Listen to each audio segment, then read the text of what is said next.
حضرت علی علیہ السلام نے فرمایا، جو شخص تمہارا غصہ برداشت کر لے اور ثابت قدم رہے تو وہ تمہارا سچا دوست ہے۔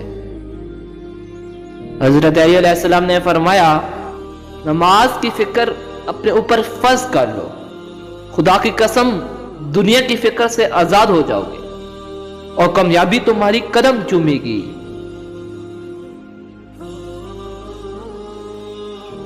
حضرت علی علیہ السلام نے فرمایا، انسان کی خوبی کو پہچانو اور اسے بیان کرو، لیکن اگر کسی کی خامی مل جائے تو یہاں تمہاری خوبی کا امتحان ہے۔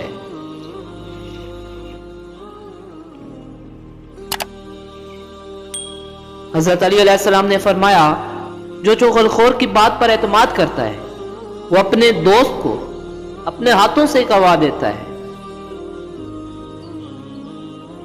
حضرت علی علیہ السلام نے فرمایا، عقل کے ذریعے خواہش نفسانی کا مقابلہ کرو۔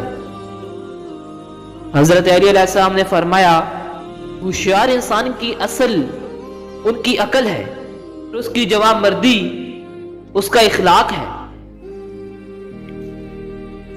مولا علی علیہ السلام نے فرمایا، انسان کی اصل اس کی عقل ہے اور اس کی عقل اس کا دین ہے۔ مولا علی علیہ السلام فرماتے ہیں، ہر انسان کی قیمت اس کی عقل کے مطابق ہے۔ حضرت علی علیہ السلام نے فرمایا، انسان کی فضیلت کا عنوان عقل اور اس کا حسن اخلاق سے ہے۔ مولا علی علیہ السلام نے فرمایا، انسان کی دو فضیلتیں ہیں، عقل اور زبان۔ عقل سے فائدہ حاصل کرنا اور زبان سے فائدہ پہنچانا ہے۔ حضرت علی علیہ السلام نے فرمایا، اگر جاہل خاموش رہتے تو لوگوں میں اختلاف نہ ہوتا۔